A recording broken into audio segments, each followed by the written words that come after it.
Allen Company and Big Al will be at the I-80 Truckers Jamboree. See you there.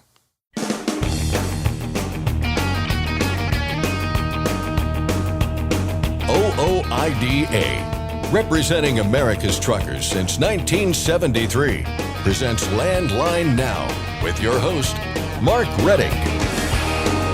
Our continuing coverage of that big announcement out of the U.S. Department of Transportation continues with a look at how the DataQ process could be facing some much-needed changes. Mark Schremer of Landline Magazine joins news anchor Scott Thompson for details on that and more. We're down to the final 2 episodes of Landline Now, today and tomorrow, and we're doing that with some of the best material we've aired over 20 years. First, Veterans Day has always been important here at OOIDA. It's the date each year for our Truckers for Troops telethon, but we also mark that day with stories about those who served, and especially those with a connection to the trucking industry. One of our earliest efforts on that front involved a group of soldiers who drove what were called the gun trucks during the Vietnam War. We'll have an encore of Reed Black's story. Another big part of our work here over the years has involved uncovering some of the problems truckers face and holding those who make life harder for truckers to account. In 2015, that involved bringing you the story of a trucker who, through no fault of his own, went off route while headed toward a delivery and paid the price to the tune of a cool $1,000. We'll bring back that story today. And finally, the spot market has seen a big jump in reefer freight during week 25 of the year. Brent Huddle with Truck Stop joins us to look at the numbers and discuss the slight increase for rates as we head into a long weekend. And now, here's Scott Thompson.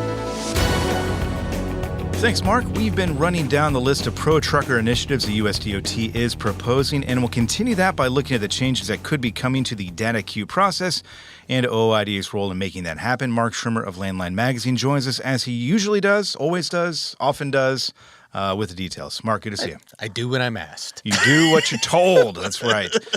Quick refresher here because, we did have 9 initiatives, and I think there's a lot going on. But the plan here that the USDOT laid out for the DataQ process and kind of maybe overhauling it, what's that look like?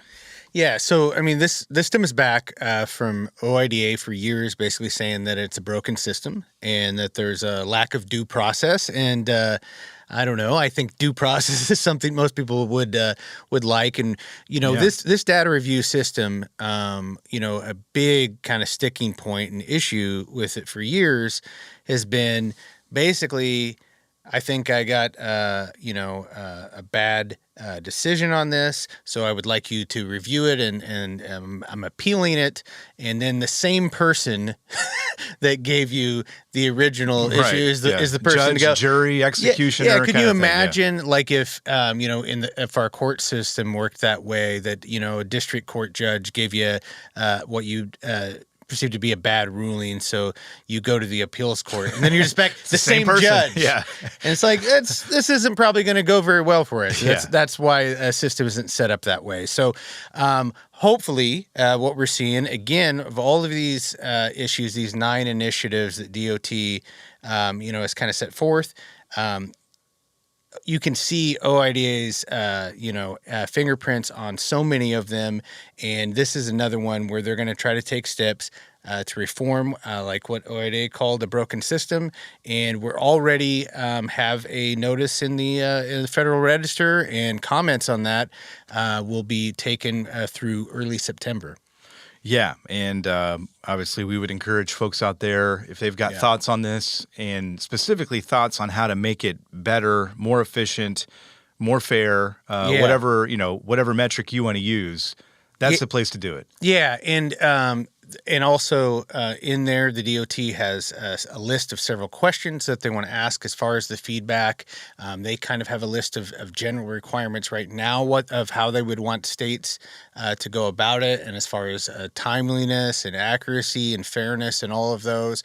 So it definitely looks promising. There's steps in the right direction, but this is, like I said, and this is nice too, because sometimes on these requests for comments, they kind of rush them and maybe it's just a 30-day or whatever. But this is one we got all the way. It's a long one. Yeah. For 3 more, I guess, 2 months? I have no sense of time anymore. Yeah. A few months. 60-some days, There I you think, go. is Okay, basically what we Who's have counting here.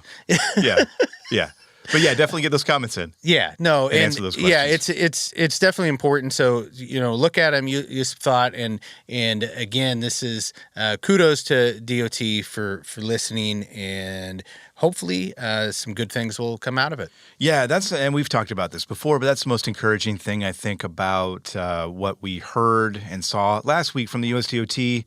Is that it is clear, and we've talked about this too, but it's clear from the 9 things that they put out there that they are listening to the concerns that have been raised. And again, OIDA President Todd Spencer raised these directly to the Secretary Duffy, about a month or so ago, I guess it was now, about these very issues. And now we're seeing them pop up in this way. It's super encouraging to see this. And you can see him from just recently, like you said, the talks with OIDA President Todd Spencer. You can see it from congressional hearings that Louis Pugh testified at, Senate and House.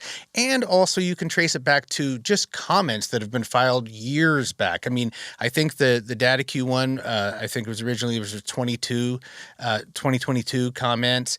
ELD was another one we were talking about. I think there was also 2022 comments there. But all of these, you can look back at so many of them and see Mr. Spencer at a House hearing back in 2019 talking about a lot of these issues too. So OIDA has been working for a long time on a lot of these. Regarding that ELD issue, and I'm glad they did this as well, because we had talked about a rumor swirling around about the pre-2000 exemption maybe going away. The DOT, and this is a real brief mention here, but did bring this up in this initiative, in this 9-point action plan, and essentially try to put some of those rumors to rest. Yeah, I mean, so what it stems back to is that under the previous administration, they did put out an advance notice of proposed rulemaking. It's basically, a fact-gathering stage of the process. And one of the things they asked about was information on whether or not that exemption for the pre-2000 trucks should stay or not. So that somehow led into, like you said, a recent rumor that this administration was going to remove that exemption. They basically just came out as part of it and confirmed they have no plan to do that. If you look at the data, there's no information that proves that ELDs have improved safety, and so there's really no reason to remove that exemption. Always fun to squash a rumor where it sits if you can, for sure. Mark, you and your colleagues there have been covering these issues for Landline Magazine. Landline.media is the place to get all the information. We appreciate your time as always, and we will see you soon. All right. Always happy to be here. That was Mark Schirmer of Landline Magazine. Mark Rettig, back to you. Thanks, Scott. If there's one thing truckers know, it's that people at most loading docks do not value their time. And the reason is simple. Those facilities don't have to pay for that time, since truckers get paid by the mile. One way that can tackle at least part of that problem is if truckers were paid overtime after 40 hours. Now, a bill in Congress would do exactly that. That bill is the Guaranteeing Overtime for Truckers, or Got Truckers Act. That's H.R. 1962 in the House and S. 893 in the Senate. Call your members of Congress to show your support for that bill at 202-224-3121 or write a letter using the website fightingfortruckers.com. Again, that's H.R. 1962 in the House, S. 893 in the Senate, and you can call 202-224-3121. Next, we'll have an encore of Reed Black's story about the gun trucks of Vietnam and the soldiers who drove them. And we'll also bring back a 2015 story about a trucker whose route into a Mississippi town cost him $1,000. I'm Mark Rettig, and this is Landline Now. Penske is the trusted source for quality used trucks. Whether you search our website, call our sales staff, or bid at our online auction, you are sure to find the right used truck for your business. Visit PenskeUsedTrucks.com to view our inventory and learn more. High heat and low lubricity can break your diesel fuel down fast. Summer driving means crowded roads, more stress, dust, and a bigger risk of costly engine damage. Howe's Diesel Defender protects from the inside out, cleaning, lubricating, and fighting injector wear. Visit howsproducts.com.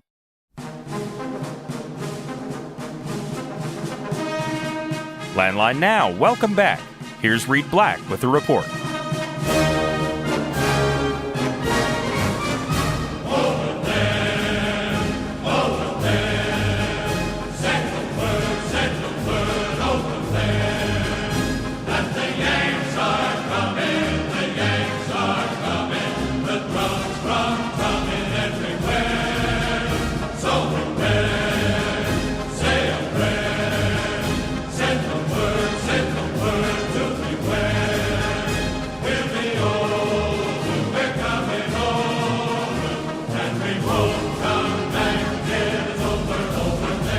On the 11th hour of the 11th day of the 11th month of 1918, it was over, and the armistice was signed that ended World War I.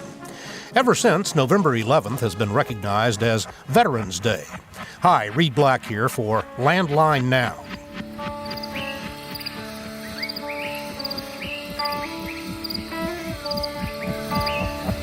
Like many of you, I'm a vet. My war happened to be Vietnam, but even though I spent a year over there, it's only recently that I heard of something called a Vietnam gun truck. I've learned that Vietnam gun trucks didn't exist until after September 2nd, 1967. On that day, a large convoy of U.S. trucks returning from Pleiku was ambushed. 7 drivers were killed, 17 others wounded. The Army quickly decided the convoys needed escorts, heavily armored trucks with the firepower to drive back Viet Cong or NVA attacks. They created the gun truck. And Larry Fayant, 20 years old at the time, drove one. Well, it looks like a deuce and a half, but larger. There was an armored windshield with what we call vision blocks in there. They were about 9 panels of glass laminated together, which got scratched up. The wipers didn't work very good on them. They were, I think 8 by about 11 inches, and hard to see out of. And then the gun boxes were double-walled steel plating. Most of them were made out of 3 by 4 foot panels that were pre-drilled and everything. It was some kind of kit, although we've never traced down where the kits come from or anything. And when you say the gun box, in other words, the back of the truck, the bed of the truck, if you will, is completely encircled in steel. Is that right? Correct, Up to about what, the middle of your chest or so? Yes, between the middle of your chest and your And then what kind of armaments did you have on that? Well, Matchbox had 350 cals. Earlier days, they had maybe 1 or 2 M60 30 caliber machine guns, but later on they moved up to the heavier machine gun that seemed to be able to get in, dig them out better than the lighter machine gun. But most of the trucks had 3 or 4 50 cals on it, and they would carry the M60s down between the armor more or less as a backup gun in case of failure. How many gunners did you have in the back? Well, it depended on what things were like at the time. Sometimes you'd have 2 gunners back there, and if there was, more ambushes going on and such, they'd put another gunner back there. Had 3 gunners and a driver. Nobody in the passenger seat in the cab of your truck, just you up front?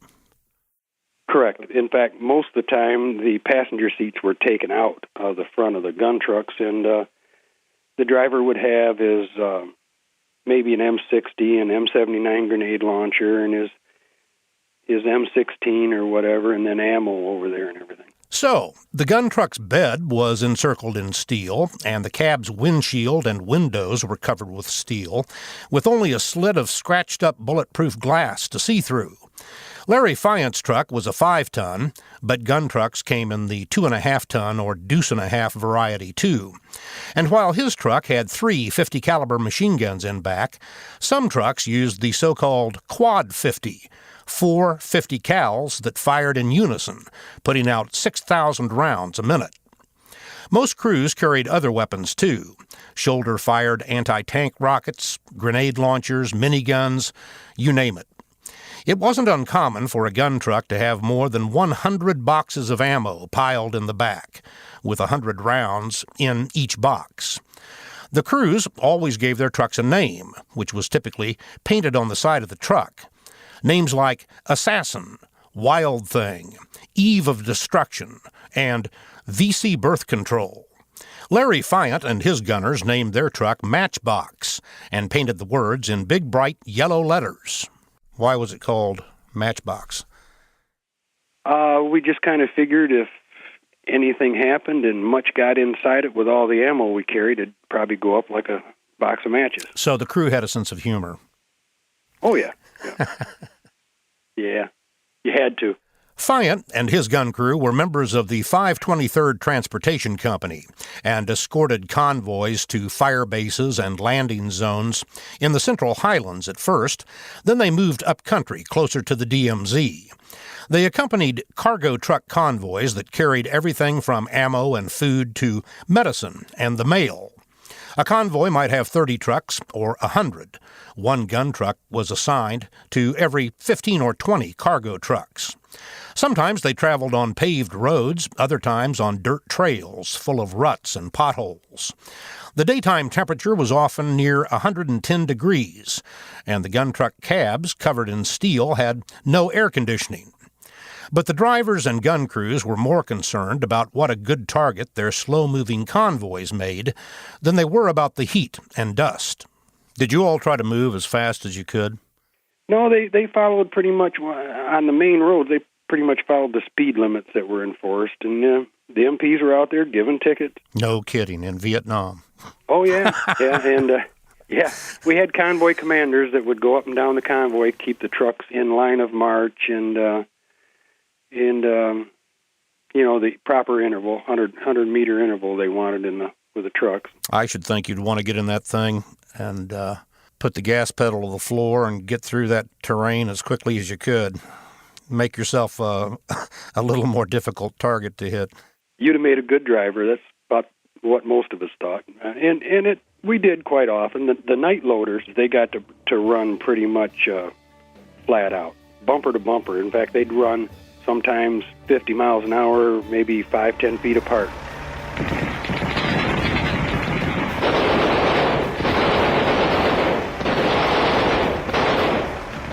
Ambushes normally didn't last very long. They 10, 15 minutes. It was just a hit and run thing. After they built gun trucks, it got like that. The enemy learned not to stay and fight. They would just hit and leave. Prior to that, they would pretty much stay, try to overrun a convoy, but after the gun trucks, they pretty much just hit and run, like I said. And would they attack with? Would they start it off with mortar or with a mine or small arms fire or what? There were some mortars, but mostly it was RPGs, small arms. Because they hit and move so fast, I don't think they would carry many heavy machine guns or mortars. Although, at different times we were hit with about everything they had. Well, when there was an ambush, what was your job then, Larry, you and your gunners? Well, I was a driver of a gun truck, and a gun truck would pull into the kill zone and try to draw the fire of the enemy and let the cargo trucks get out of there. Basically, that had a lot to do with the bright colors and the names on the side of the truck. We wanted to be seen. And you just lay down suppressive fire. If there were disabled trucks in the kill zone, you would check the trucks, get the drivers out. If they were wounded, you'd get them out and get them medevaced out. But a gun truck was just protection, and you'd drive right into the thickest of things and go to work. That kind of goes up against all of our natural instincts, doesn't it? Yes. I'm not a military historian, but I don't believe there's many things in the military that, when attacked, instantly takes up an offensive position. I think normally you take up a defensive position when attacked and then go from there. But gun trucks, I believe, like fighter jets, instantly went on the offense.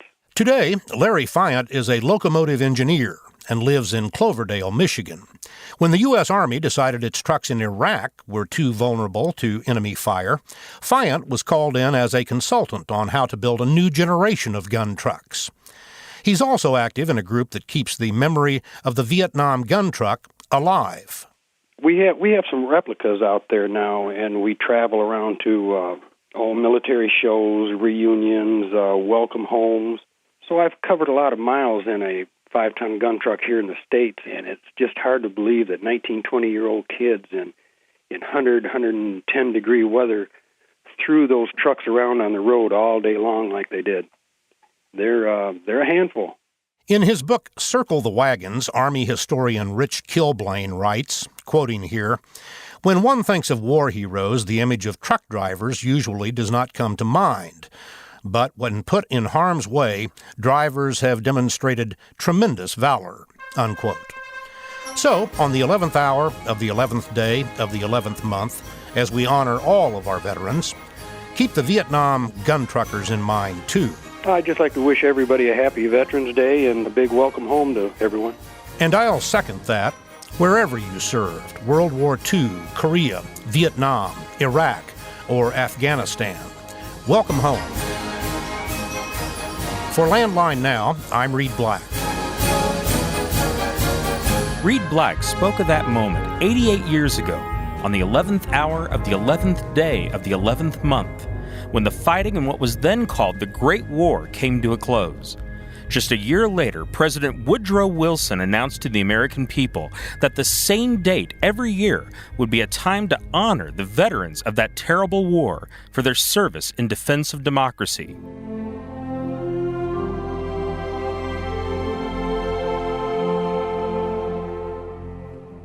Then it was called Armistice Day, but eventually it became a day to celebrate all of our veterans.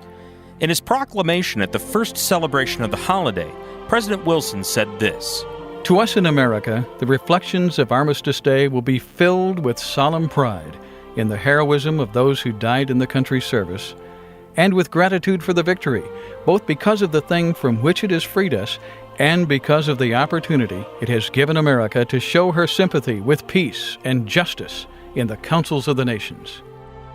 There are very few people left today who served in that great war, and we're even losing our veterans of World War II as well. But nonetheless, millions of veterans of our armed forces walk among us every day. A significant number of those veterans actually drive among us. They're now truckers, on the road, still serving our nation, but simply in a different way. That's why we like to take time to thank them, and to let everyone else out there on the open road know how they can thank them as well. There are a number of resources on the internet for information about Veterans Day. The best is part of the official website of the Department of Veterans Affairs. Just go to www.va.gov/vetsday. On that site, you'll find the following: a link to the President's 2006 Veterans Day Proclamation. In the proclamation each year, the President pays tribute to those men and women who have served our country so well. The VA site also has a link to information for people who want to attend the official National Veterans Day ceremony. In addition, several other regional Veterans Day celebrations have been scheduled across the country. On the VA site, follow the link that says 2006 Veterans Day Regional Sites. Again, that website is www.va.gov/vetsday.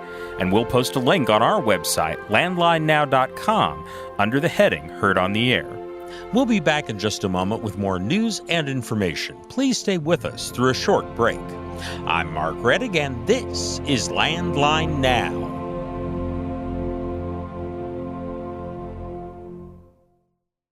Are you tired of the IRS following you around like a dark cloud? Call 888-557-4020 and get your life back. At TruckStop, we built a better load board for carriers like you. Sign up today and access over 600,000 loads on the most trusted online load board. Learn why the best in the business rely on TruckStop to make more money and start driving your profit today. Landline Now, welcome back. For truckers, a wrong turn or bad directions aren't just an inconvenience. They can lead to restricted routes, dead ends, or worse. Landline Now host Mark Rettig has been following one trucker's unfortunate trip, and he files this report. For trucker Greg Petit, it was just another typical run on another typical day. However, by the end of that day, he was on his way to being $1,000 poorer. You're in a heap of trouble, boy. It was mid-August. Petit, an OOIDA life member from Illinois, was scheduled to deliver a load in South Haven, Mississippi, a town of about 50,000 on the southern edge of the Memphis metropolitan area, right on the Tennessee line. He was headed south out of Memphis onto Goodwell Road, State Route 176 in Tennessee. Guided by his truck's Rand McNally GPS, which he purchased just last year at the Mid-America Trucking Show, he continued as the road crossed the state line and narrowed considerably. He soon arrived at the first four-way stop in Mississippi, at State Line Road, an east-west route just south of the state line. To the right of him, he saw a no-truck sign, and a similar warning going further south. However, his GPS said to turn left and continue, so he turned east down State Line Road. A short distance ahead, he came to another stop, this one at Malone Road. This time, Greg said, he saw no truck signs in every direction, including the one he just came from. Well, what are you going to do at that point? Okay? He found a way to turn his rig around on the narrow two-lane blacktop, and he headed back the way he came. And that is when it happened. Well, wasn't it awful coincidental there was a cop sitting up there waiting on me? Okay? He pulled me over, and I said, look, I'm sorry I'm on this road, but there's no signs telling me I can't get on this road. He goes, there's signs all over the place. He goes, there was signs over there on Getwell Road that you couldn't come in here. Greg contends there were no signs there. However, while talking with the police officer, Greg Petit did not argue about the signs on Getwell Road. After all, he says, he could have missed one. But he was confident, adamant, that the way he came in on State Line Road lacked any signs. And when he said that, the officer's response surprised him. And this cop, you ain't gonna believe what he said to me. He says, well, he goes, you truck drivers probably stole it. After some more discussion, which Greg says became a little heated at times, he was handed a ticket for a whopping $1,000. As he drove back the way he came, he said he saw two more trucks headed right where he had just been, and the officer, along with another police vehicle, in pursuit. More than a little ticked, Greg Petit decided to confirm what he thought he saw in terms of the no truck signs on his previous path. There is no signs. There is no signs whatsoever about any restricted routes or nothing. So Petit decided to act, to contest the ticket. Leaving his truck at the Tennessee line, he walked into South Haven and took a video of the exact route he had previously run, the first of two such videos he took. His video showed exactly what he already knew. The route he had taken had no signs warning of truck restrictions until the point where he turned around. He moved the video to his laptop and prepared to go to court. His experience in court was not a good one. As Greg tells it, he and the police officer appeared before a city judge. The officer told his side of the story, Greg told his. Then Greg offered to show the judge the video, demonstrating the lack of signs. The judge, according to Greg, was uninterested. But it didn't make any difference. The judge wouldn't even look at him, wouldn't even acknowledge him. And anyway, he cut me off in mid-sentence. He goes, I'm not going to look at your video. He goes, you're guilty. He goes, I'm finding you guilty. And he goes, if you don't like my decision, you can appeal it. Maybe they'll look at your video. Greg attempted to do just that, appeal. But a technical mix-up caused a problem. Greg was told to pay the fine and an appeal bond, and he could appeal the judgment. The police chief in South Haven, Tom Long, said the same thing, that the only requirement was to pay the fine and the appeal bond. However, what Greg says he was not told is that he also had to file a form, a notice of appeal. When he hired a lawyer and prepared to appeal, he found out that the lack of that paperwork meant he could not make the deadline to file. Out of options, Greg Petit was out a $1,000 fine with no recourse. Greg Petit's story raises a number of issues, both for him and for truckers in similar situations. Tom Long, the police chief in the city of South Haven, Mississippi, said that the signs are a constant problem for the city and that they frequently end up missing. The signs are continually put up. They've been there. As every time we find out one's missing, we contact the street department and it's put back up. It is a part of the city limit sign. If it depends on which Google view you look at, and if you go down, it's the city limit sign, and it's right there where the road narrows from 5 lanes to 2 lanes. And there actually used to be a barricade there that has also apparently been torn down by someone. So we go back and check as often, but usually the information that we get when the sign is missing is because somebody will tell us, and we'll go back, and that information is usually referred to the court. A review of images on Google Street View, which Google says on its website are updated on a regular basis, confirms Greg's statements about the lack of no truck signs along his entire route. Greg was using a Rand McNally GPS. Amy Krause of Rand McNally said her company's GPS units do not directly mark truck routes on the screen. In fact, they will not guide you onto truck-restricted streets unless it's necessary to get you to the address you type in. The company works directly with local governments to get the best information possible on truck routes, and in fact, it has had the routes and restricted streets in South Haven noted since 2008. However, again, if your delivery point is off route, that is where the GPS will send you, which is what Greg Petit said happened. Krause also checked the Google Street View and found no signs along Greg's route banning trucks. Police Chief Long said the information is posted on the city's website and is common knowledge among trucking operations based in South Haven, adding that his department works with local companies to keep them informed.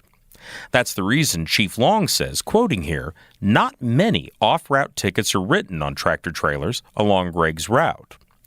A search of the city's website for the term truck routes calls up just one reference to the actual ordinance, a list of penalties, including the $1,000 fine. Truck routes are also absent from the city website's frequently asked questions page. A person looking on the city's website would have to click down through 5 layers to find the information. Then it lists only the routes trucks are allowed on in the city and the rules trucks must follow. It also says trucks can go off-route to pick up loads or make deliveries. Greg Petit was in town to deliver a load. However, he said he was not asked for that information by the officer who pulled him over, who asked only for his license, registration, and insurance. Tom Long, the police chief, confirmed that trucks can go off the designated routes to deliver or pick up, but added that they have to go the shortest possible distance on truck-restricted streets. He advised that truckers should volunteer that they're picking up or delivering a load as soon as possible when they're pulled over in South Haven and have paperwork to back it up handy. He said most truckers he's personally dealt with have. Tom Crowley of OOIDA's compliance department concurred with that advice. You know, and your paperwork for most truckers is usually there pretty close to where they're going, because how many times on the way to someplace do you pick that up just to eyeball it, to familiarize yourself when you wake up this morning? All right, yep, this is where I'm going. Chief Long also advised truckers such as Greg, who have been ticketed and who saw no signs, to gather evidence to back up their claim when they go to court. I would certainly at that point, Mr. Reddick, advise them to take photos for where they got their ticket, go back to where the sign should be, and if that sign is missing at that time right at the state line, right where the road narrows on that Getwell area, take pictures of that, document that the sign was missing, and bring that information with you to court and appeal that ticket to the judge. However, Greg Petit did exactly that, to little effect. Chief Long said he could not speak for the court. However, he noted that anyone coming before the court has a right to appeal the court's decision to a higher court. So if you ever felt you were not treated fairly in the municipal court, then you could certainly appeal that judge's decision at that time. OOIDA's Tom Crowley points out that in the real world of interstate trucking, it's hard to get routed back to a specific location at all sometimes, much less on a specific date in court. If a driver's not on the road and the wheels aren't turning, he's not making any money. In the end, Greg Petit ended up more than $1,000 poorer. To Greg and many other truckers, $1,000 is no small matter. It might be their entire profit for that week. The fine does not seem proportional for making a simple error. However, South Haven Police Chief Long disagrees. Remember, the fine was set about as a deterrent. The trucks were doing their best to cut across from Highway 78 any route they could to catch I-55. And so they would take all the roads. It was causing an immense amount of damage to all the city streets because they were never designed for the trucks. OOIDA's Tom Crowley said that while fines can be a deterrent, in a case where the trucker is following directions from a GPS or from a customer, it doesn't really do the job. In a situation where you've followed your GPS or any mapping or directions that you received from a receiver, shipper, whatever, where you followed those directions and it got you into a situation where, you're essentially breaking the law because there are signs or whatever that trucks can't go here. That's one of the hazards of trucking. And, do fines deter? Sure, they do. But, they can't stop mistakes. So what lessons can truckers take away from what happened to Greg Petit? Police Chief Tom Long says that in the age of technology, truckers have little reason to be unprepared for local truck routes. He added, quoting here, "With Google Earth, there's really no sense anymore in being unfamiliar with an area." He suggests doing that, going to Google Earth, or getting specific directions and truck route information from your shipper or receiver. Tom Crowley says the last thing anyone wants is a trucker going down the road looking at Google Images, and many truckers lack that technology. However, he agreed that checking with shippers and receivers is a good precaution, as is using a good old-fashioned map. Technology, Tom notes, is not always all it's cracked up to be. And as for Greg Petit himself, he offered this advice to a fellow trucker recently. He had a load going to South Haven, Mississippi. It's what he had on. And I told him, buddy, you better call where you're delivering and get absolute direct directions into that place. Because I said, man, unless you got $1,100 that you ain't got no use for, I said, man, be careful up there because they're hammering them left and right. For Landline Now, I'm Mark Redden.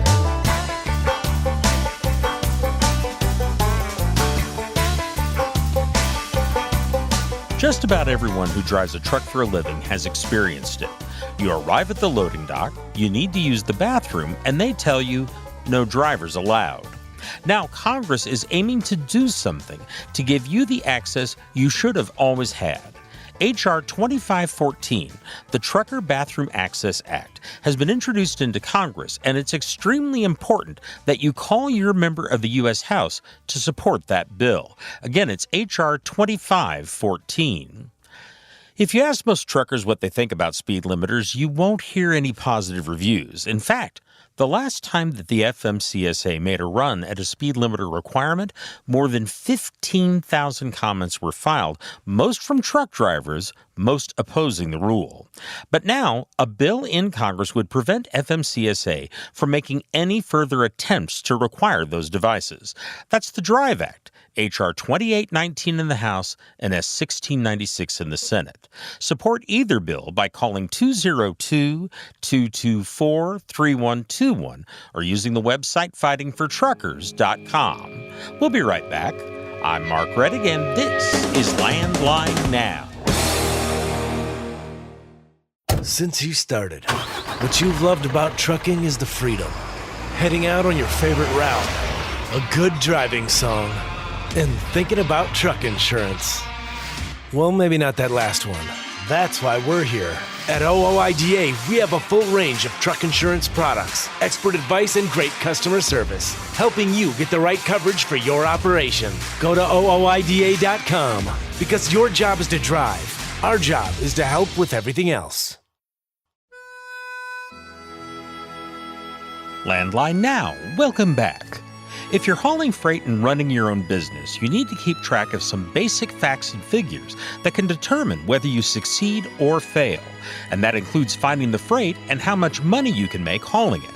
Today, Landline Now's Ashley Blackford will bring us some of that information and get some insight as to why things are happening with the folks from truckstop.com.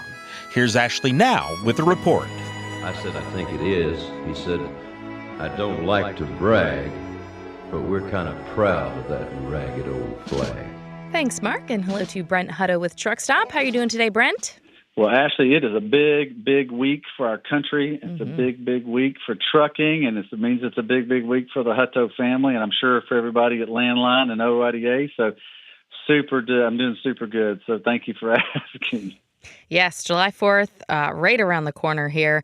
And your song today, a very patriotic song, which they don't make music like this anymore. As I was listening to this, I'm like, they just don't do this anymore. And they should, but they don't.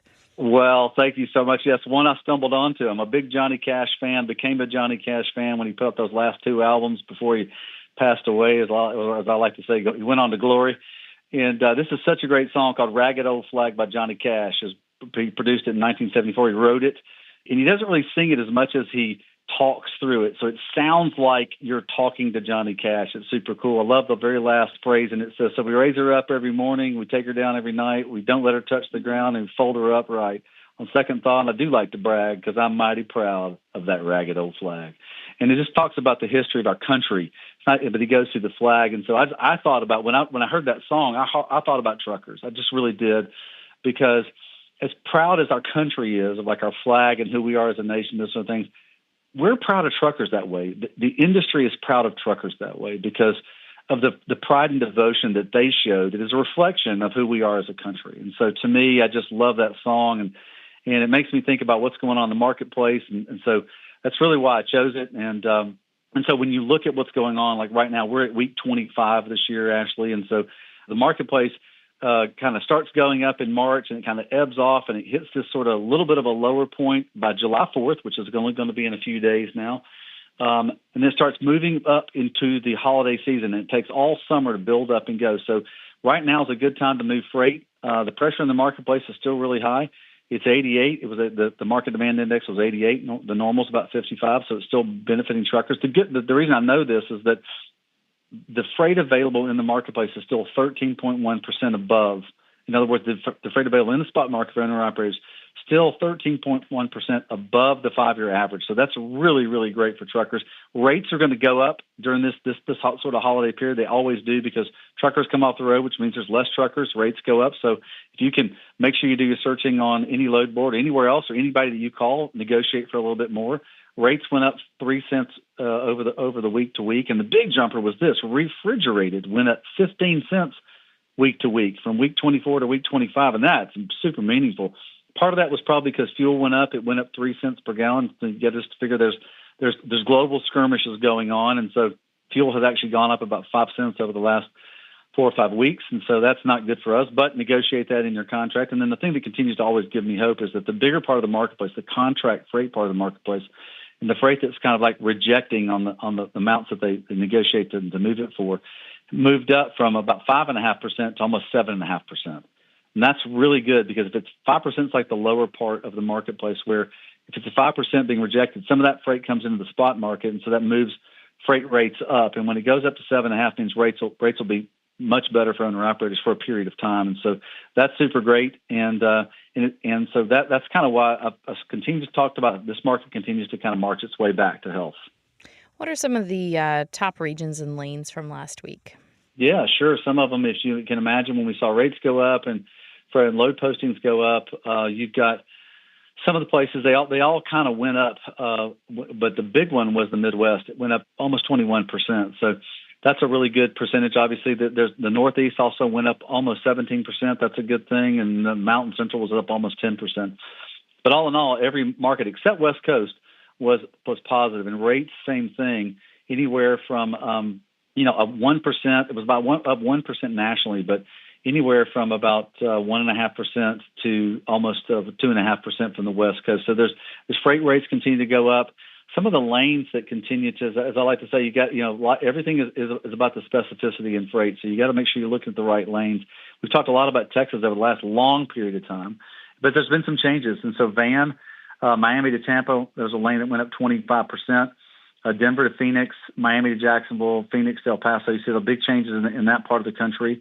In flatbed, it was Texas again, Laredo, a 41% increase in the lane. Los Angeles to Las Vegas, a 19% increase. And then refrigerated, Texas again was the number one. Houston to Brownsville, an intrastate movement, went up 115%. So those things, obviously, that's very, very unique. But Denver to Denver, that's interesting, only 10 miles went up 46%. So that must be a very unique call. But Houston to McAllen, so a lot of refrigerated was moving through Texas. But again, always know how to navigate any system that you have, because that's where you find the best opportunity for you. And you always have some good advice. I know DOT last week announced some crackdown on non-domicile CDLs. Talk to me about that. Yeah, well, I put a title, just keeping your word. Our incoming president, who said he was going to make it easier on truckers. Well, he wasn't kidding, and I love Sean Duffy's comments, the Secretary of Transportation in there, because what the DOT announced was they're basically just lowering the pressure on trucking. They're going to take out the non-domiciled truckers, English proficiency. This will eliminate a lot of the sort of underbelly players in the marketplace, and that's going to be really great for the truckers that are moving freight because it'll move rates up. But they're also money for parking. They're absolutely not doing the crazy speed limiter rule that was proposed out there. That would have wrecked trucking.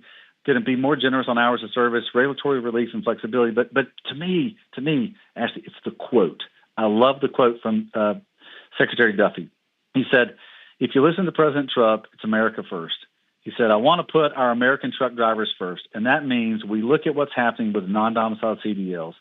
And he continued on. He said. While our country sleeps, truckers grind through the night to help keep shelves stocked, families fed, and businesses humming. He said, "It's a job that requires grit and dedication, but for too long, Washington, D.C. has made work harder for truckers. That ends today, thanks to President Trump. We're getting Washington out of your trucks and your business." That's a public statement. And so that makes me excited because our government entities should be helping us move more freight to serve the citizens of the United States like truckers love to do. So that's super, super cool. And the other one was there was and I just put this was good for the industry, good for all of us, where Werner triumphed for them, a nuclear verdict they were facing.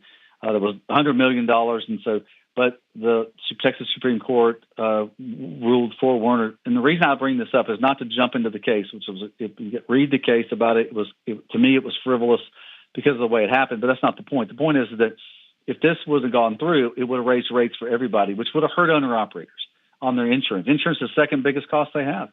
And so I just know that I like when common sense works its way out, and common sense with our president keeping the word to make it easier for truckers to truck, and common sense where this crazy insurance marketplace that we've got where the litigation against truckers just in so many cases it's not common sense on the case in general, but good to see that transitioned out because it's just good for our industry. So super great. I'm excited about July 4th. I'm excited about what OIDA and Landline does to help truckers. And so it's been a good week.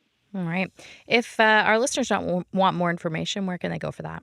Oh, man, same place. We're celebrating 30 years at Truck Stop. You can go to www.truckstop.com, same place we've been for 30 years now. And we're here to help truckers just like OIDA is and like Landline does in communication. So just appreciate what you guys and the team do there, and just wish everybody a great 4th. All right, Brent, thank you so much. You're welcome. Thanks, Ash. That was Brent Hutto with Truck Stop. Mark, back to you.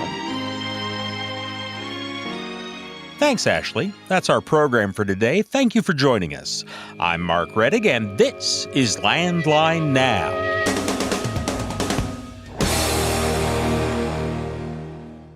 Thanks for listening. Be sure to like and subscribe.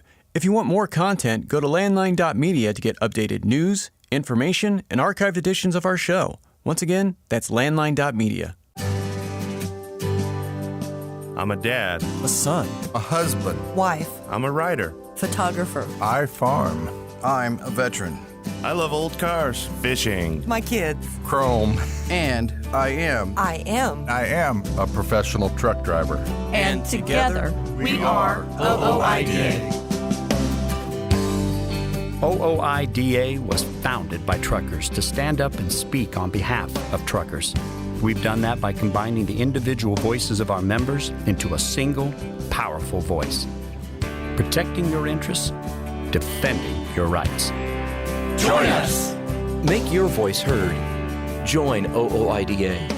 the Owner-Operator Independent Drivers Association. Call 1-800-444-5791 or visit ooida.com.